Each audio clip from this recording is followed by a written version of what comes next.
This is the Kaadas K9. This is the lock push pull, and we can access by fingerprint. It's auto locking. Door closed. And we use fingerprint to unlock. Verification successful.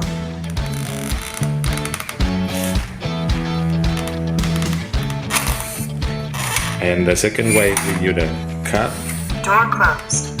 Just tap the card on the keypad. Verification successful.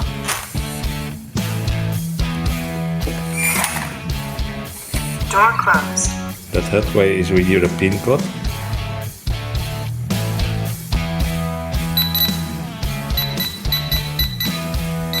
Verification successful.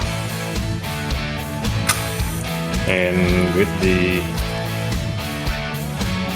z.wave Door is not locked. module, we can unlock the lock from anywhere.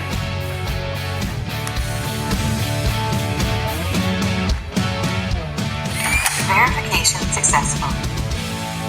See, Door closed. you open the app and just click. Verification successful. And we use the z.wave module. Door is not locked.